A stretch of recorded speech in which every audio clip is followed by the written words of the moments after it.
Okay, so welcome to Math 12, the mathematics of Lego. And so we're going to be doing some experiments today to help us with getting a sense of how the speed build or the speed builds are going to go. So we've decided which Lego set to do. We've decided that we're going to do a speed build. We're going to do it initially in 4 groups, then 2 groups, then 1 group. The first time I did this was with a 3,152 piece Superstar Destroyer, and the goal was to do it from an unopened box in 10 minutes or less. And the students thought that this was basically impossible at first. The times were way above 30. They were above 30 minutes. We almost had it the first build. We would have had it, but one thing was built incorrectly. It was built backwards. And we would have been just under 10 minutes, but they had to flip it and rebuild it. We then tried again that day. Somebody dropped one of the giant wings. They tried to fix it on the fly. They made a mistake. One of the big things you need to do is plan for things that can go wrong. There are the known unknowns and there are the unknown unknowns. How much of your stuff can you get a sense of this might go wrong? What can I do if this goes wrong? What's my plan B? What's my plan C? All right, I should see a lot of hands go up for this. How many of you are on the hockey team here? All right. Who knows why I'm wearing this shirt? I'll model it. Is that David Ayers? Why? He's a backup goalie or Yes. Yes. So at least one person will correct me if I get this wrong, but the NHL has a rule that there must be somebody in the stands who, in an emergency, can go into the game and act as a goalie because teams can't carry too many goalies. Well, they can, but there would be issues with winning games if you had a lot of goalies. And so the guy in the stands will play for either team. And so Carolina was playing Toronto a couple of years ago.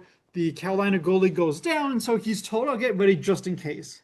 And he drives the Zamboni. He does practice for Toronto. The backup goalie for Carolina goes down, and all of a sudden he finds himself in an NHL game.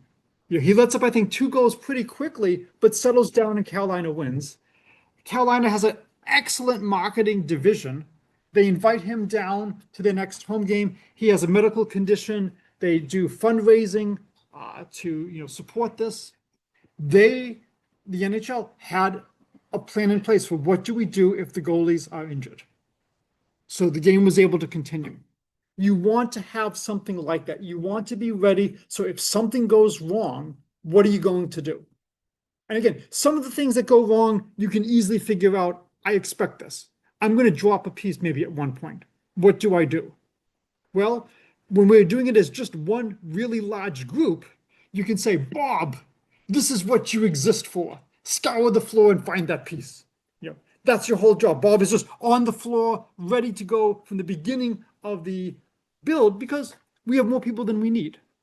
So that's something I want you to be thinking about. How do you use the people? How do you position yourself to adapt to changing conditions? A lot of it is trying to figure out what are good statistics, what are good ways to try to figure out how long a build might take. So can anybody give me a way to try to estimate how long a build might take? Rough weight estimate, yeah. You could build, say, Right.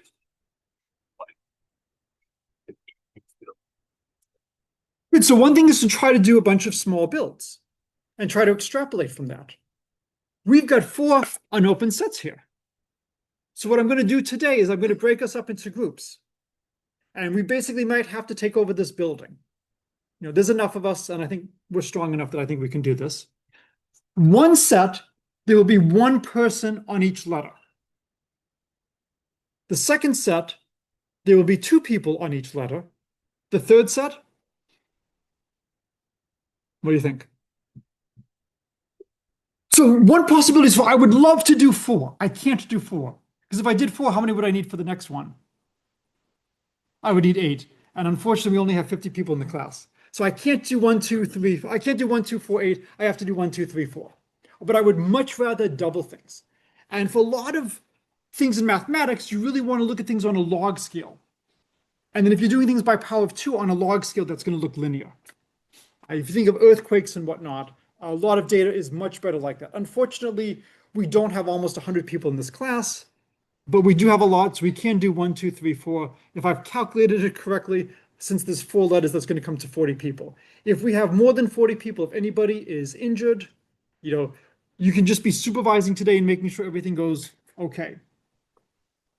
So what we can do is we can try to get a sense of how long we think it's going to take and how much of a gain are we going to get. Anybody ever do Rubik's Cubes? So it takes me about an hour to teach people how to do a Rubik's Cube poorly.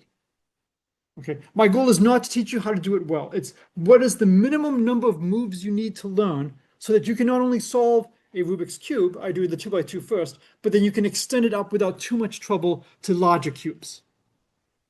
How do people improve their time on Rubik's Cubes? Practice. Practice, right? Yeah, this is one of the marshmallow questions, right? Practice. The more you practice, the better it is. What do you think is going to slow you down the first few times you're building your letter? The fact you've never built it before. The fact that you've never built it before. So what are you going to have to do? You're going to have to learn all the steps. You're going to be reading the instructions, right? When we did the Superstar Destroyer, we printed out the directions. Nobody was looking at them. People learned what they were going to do. And again, depending on how many people you have, the instructions may not be written in an appropriate way to optimize time for, say, 4 people or 8 people working on that letter. Because you can afford to do things, maybe not everybody is as efficient as everybody else, because you have more manpower than you actually need.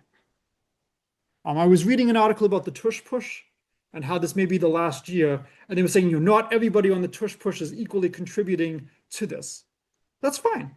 You don't need everybody to be contributing equally. You just need the guy to get the yardage they need. How many people watched any of the football games? I think the Bills game had one of the most interesting defensive calls towards the end of the game. Anybody know what call I'm thinking of? About a minute to play. What did yes. They just let him score. Jacksonville let the Bills score. What is your goal in a football game? What are you trying to do in a football game? Win. Normally, you win by preventing the other team from scoring. Was it right for Jacksonville to allow the Bills to score?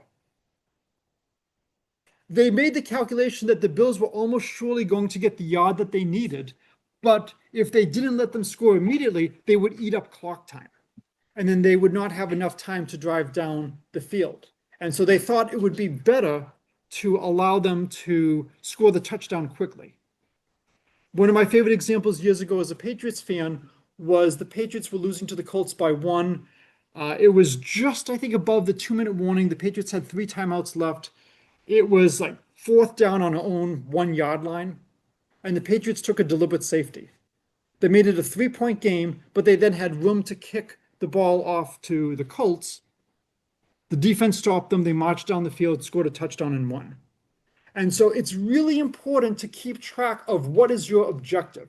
It's really easy to get into the mindset of looking at the wrong thing.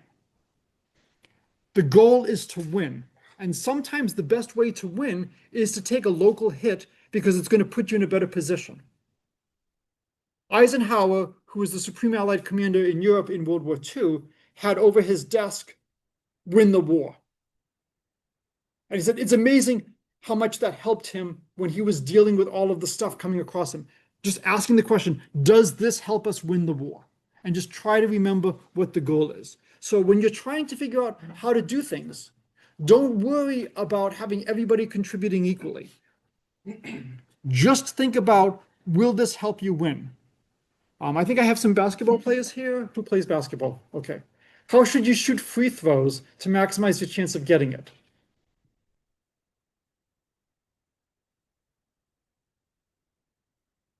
Yeah.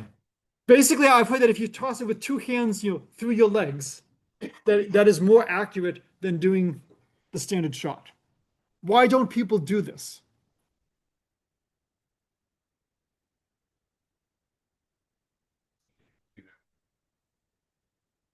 But I think the studies have shown that you shoot better if you do it like that. Why won't people do it like that? It's embarrassing. It looks foolish. And there's a lot of peer pressure on things. I mean, I don't think we're going to really have too much peer pressure in doing speed builds here. But just always be thinking about what are you doing and why. And so I do a lot of math of sports. If anybody's interested in doing any math of sports, by all means, talk to me. Happy to work with you on possible projects. The big thing is trying to find out what are good statistics. Does anybody have an idea of what is a reasonable build time as a function of the number of people we have for an almost 800 piece set? We haven't seen the instructions, so we don't know how easy this is to fragment. If there's a lot of small things to build in each letter that people can be doing individually and then combine, that's going to be a lot easier to get the time down than if you have to constantly be building on top of things. My children have been very generous and have helped me do some experiments. So I do have some tricks that I will not share with you initially. I'll wait after the first round of 4 teams, and we'll try to think of what prize the winning team should get for defeating the other 3. But there are some things you can do, and I just want to see what can you do on your own. One of the problems is if somebody tells you X, they've put blinders on you, and you sometimes look at things that way and you don't see other ways to go. And so it's often good to try some things freely and see if that can do better. So one way we can try to get a sense of how long it's going to take is to just get some data right now. This is the 21st century. If you do not know how to collect and analyze data, you are at a huge competitive disadvantage. And so whenever you can gather data, gather data. So we'll get some data today with people of 1, 2, 3, and 4. Ideally, what we would do is we would do it multiple times. And then after a while, people would internalize what their instructions are. So we don't really know what the conversion factor should be. We probably have some rough estimates. Do you think you can save 10% from your time if you have done this, say, 10 times and know your instructions? Does a 10% gain seem reasonable? Do you think you can decrease your time by a factor of 5? Do you think you can do that much better? Or a factor of 10? At some point, there's a physical limitation to how long it takes to actually snap 2 pieces together. And, as well as, sorting and everything. So the more people you have, if we only care about the final time, you could have people who are doing some great job sorting. The average productivity per person might be going down, but the speed at which you are building would still be improved. So we want to try to figure out what are good statistics. So one thing is just looking at piece size, do a bunch of sets, get an idea of how many pieces can you do per minute, have some rough fudge factor of how much better you think you'll get the more times you do it. Okay. Because this is an academic class, let's see if I can get rid of this. So some of these slides are a couple of years old, doesn't really matter. You're trying to get a sense of how much a Lego set costs. One thing, a good statistic to look at is cost per piece. And just take how many pieces there are, look at the cost, do the division, and this can give you cost per piece. Back down. And so this was coming in, the Star Wars X-Wing at 21 cents per piece, the Frozen Castle, 22 cents per piece. So pretty similar. And one was 292 pieces, one was 560. So roughly a factor of 2. Is there anything in common between Star Wars and Frozen? Yeah. Disney products. Do you think that's going to make it more or less expensive? Why more? Licensing. So one analysis could be, these might not be the same cost per piece as maybe a generic city Lego set, or maybe one of the Lego architecture, because you have to pay licensing. Conversely, you might be able to say, maybe you could actually get a deal with Disney. Maybe Disney wants their product out there, and they might be willing to do a lot less. I will risk asking this. Has anybody here ever seen the movie E.T., the extraterrestrial? What is the candy that's used in ET? Reese's Pieces. What do they want to use? M&Ms, and M&Ms wouldn't. Reese's Pieces said, sure. And ended up getting tremendous increase in revenue by product placement. So sometimes you're actually willing to have your product used for free just because of the advertising. Disney is large enough that so the Lego Superstar Destroyer was coming in around 19 to 25 cents per piece. The Lego Tower Bridge of London was coming in at 5.6 cents per piece. Why do you think it was so cheap? Know that for a lot of like certain Lego sets, they have to design specific pieces in order to make it. So I guess the Lego, like the generic Lego sets, will try to utilize already mass-produced pieces. And it's more than that. So many of the pieces in the set are the same standard small little brown pieces that you don't have the same piece complexity. When I was a kid, you did not have nearly as many good Lego pieces as you do now. You had to be extremely creative to do certain things. Now they will frequently make new pieces. Skip a bunch of this. I'm going to skip the Lego stuff. So, there's a lot of things to try to determine, the price. And, again, just part of this class is to just give you some things to think about. Is there a copyright that you have to pay for? How many special pieces are there? What about the number of pieces? What about the distribution of the types of pieces? A lot of times when you're building a Lego set, you're going, why the hell would they have two 2x3s rather than a 2x6? Because this way they only have to give you 2x3s. And so sometimes they have choices like this. The other thing is the audience. And if things are for older people, like adults, who are willing to spend a lot more money, you might be able to get away with a higher price because they don't have to ask mom or dad for permission to buy it. They can just purchase it themselves. So just looking at a bunch of sets for, price per piece, looking at the number of pieces and the cost, it's actually not a terrible linear relationship towards the beginning. And then there are certain sets like the Tower Bridge that are, quite off the extrapolated line. And a lot of that is due to, I believe, the simplicity of the pieces being used. I'm going to skip that. Lego and science, for people who are interested in stuff like this, again, this is winter study. I'm just putting stuff out there in case anybody's interested. Always happy to chat about this. There's a lot of, really good questions you can ask. There's stuff on the slides. One is biocomplexity. How complex is an organism? How many different types of things does it have? You can see similar relationships between stuff like that and the number of Lego pieces. And so a lot of times we can only understand straight line relations. We can understand a straight line. Anything beyond a straight line is kind of hard for us. If you do a log transform or a log-log transform, a lot of times things look linear. And this is just a plot of a bunch of different Lego sets with a number of different types of pieces. And as the set gets more and more pieces, more and more types of pieces emerge. You can decide whether or not you consider two pieces of a different color to be distinct. How many of you have ever built a Star Wars Lego set for like the Empire? How many of you have noticed like bright reds and yellows? Do you think the Empire decorates their ships and stations with bright reds and yellows?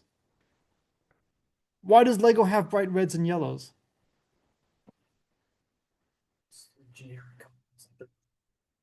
But you can't see it, it all gets covered up. Why would you have these bright reds and yellows that are covered up?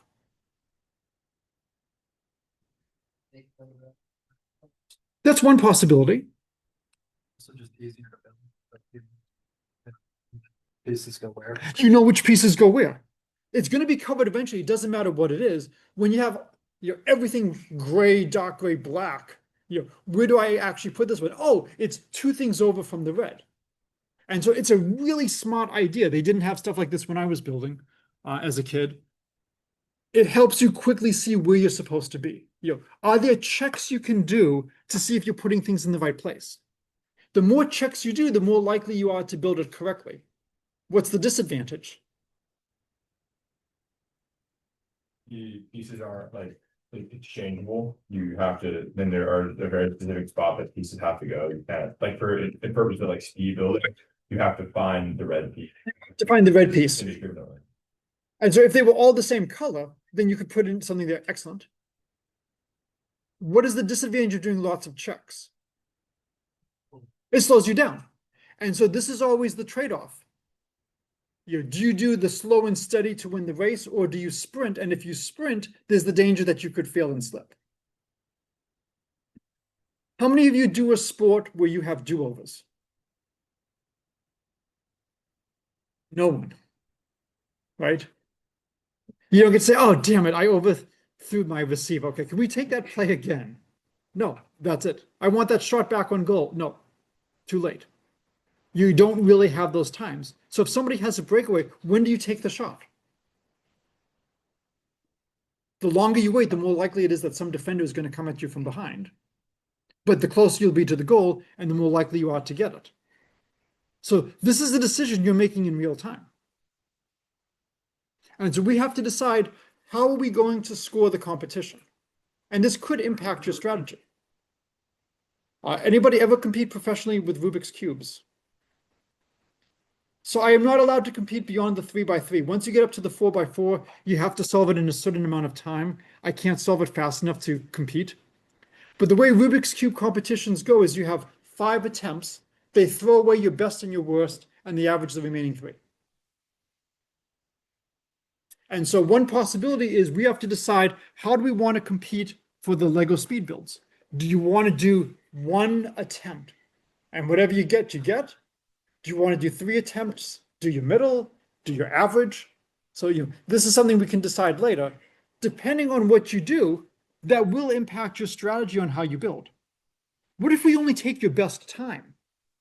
Well, if we only take your best time and you're doing it 5 times, you might be willing to try something that has a decent chance of failure because, with 5 attempts, I know it's going to work at least once. And we were doing that for the speed build last year. We only had to have 1 build come in under 2 minutes. So we were able to take strategies that were a little bit risky, where there was a chance that things would completely fail. All right, fine, we try again. All right, just Lego and piece complexity, which you talked about. This goes in many different things. And then the last is, if anybody is interested, there's a lot of advanced mathematics in trying to figure out how many ways can you combine different Lego pieces. And so it's a fascinating question. How many ways can you combine 6 2x4 Lego pieces? For a lot of things in life, and this is one of the things I want you to get out of the class, it really matters how you interpret the question. You can get very different answers depending on how you combine things. It is also extremely easy to subtly assume something. And because you're assuming something, you might miss out on a better option. So again, you can argue whether or not Jacksonville was correct to let the Bills score. It's definitely something worth arguing about. It's definitely something worth having a conversation about. You should not automatically say, hello? Hello?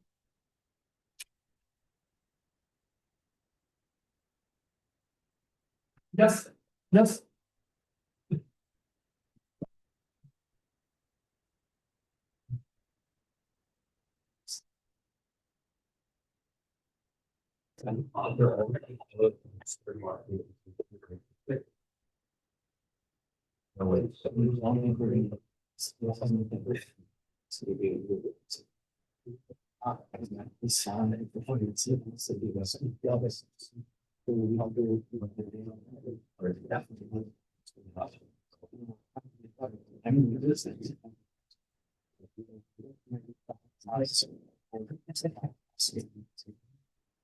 All right, just dealing with stuff for my son's car.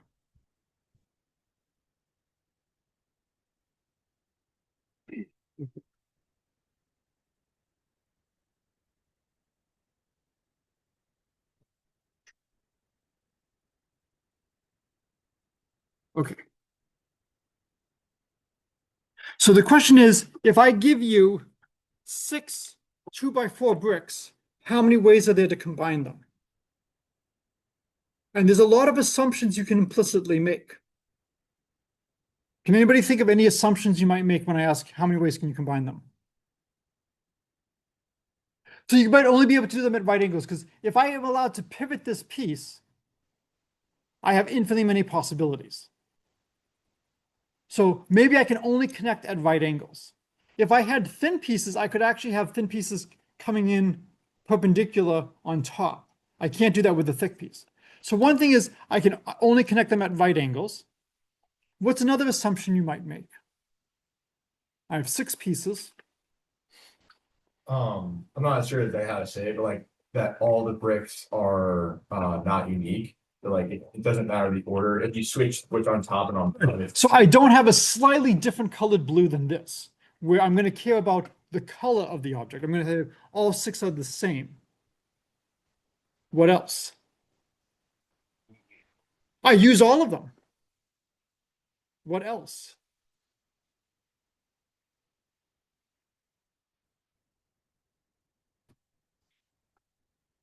Do I have to be going up? Can I go up and down? Yeah. If I have 6 bricks, do the 6 bricks all have to be connected, or could I have 3 connected and then another 3 connected? And so depending on exactly how you phrase the problem, you can get different answers.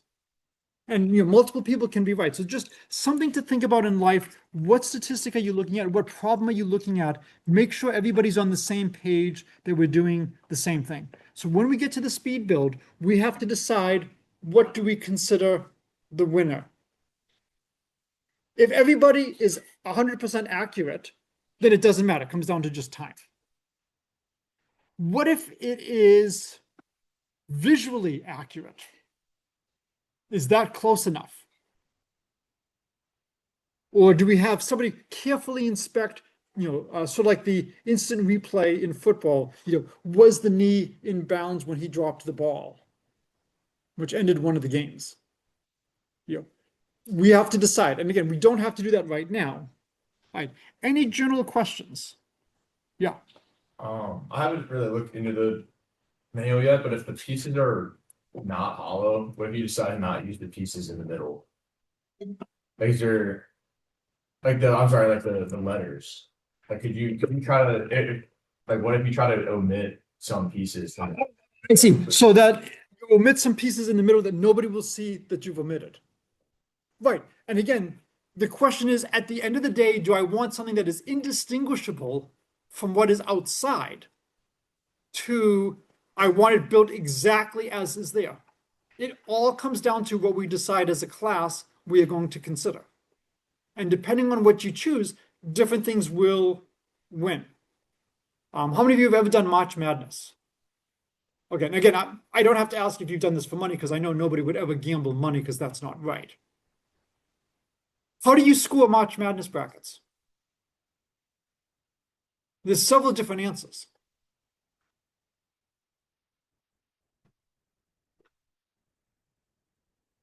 Yeah. One of the ones I've done is like getting the right games like deeper on in the bracket counts for more points. Good. How many more points?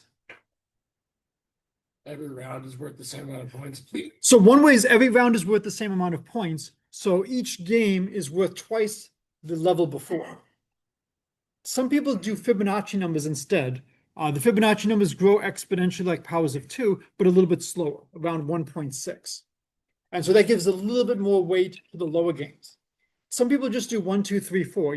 Each round is worth 1 point more than the previous. The more a game is worth, the more valuable it is to get that one right.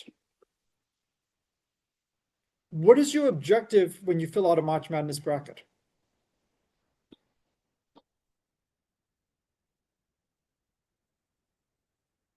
Usually there's two or three objectives people typically have when filling out a March Madness bracket. Yeah. Or the most points. Well, the most points, right? Be as accurate as possible. That's one. The other is to score the fewest points. Because sometimes some of these brackets give an award for whoever has the worst bracket. You get some of the money or you get your feedback. Sometimes people's objective is not to be embarrassed. I just don't want to look foolish in front of my friends, in front of my bosses, in front of my coworkers. My goal is not to win. My goal is not to embarrass myself. If you want to win, you really need to predict some upsets. And so the people who often win March Madness brackets are those who just happen to be huge fans of a team that has a huge upset. Because a lot of times you'll vote your heart. And so lots of interesting, good things to look at. Any other questions? Okay, so the goal for the rest of class today is we're going to break up into 4 essentially groups, and we're going to just gather data. And I would want to see how long is it going to take. So we will have 4 people doing 1 box. So do we have 4 people who want to do 1 box? Okay, you 4 right here, so come on up. I don't think this part needs to be recorded anymore.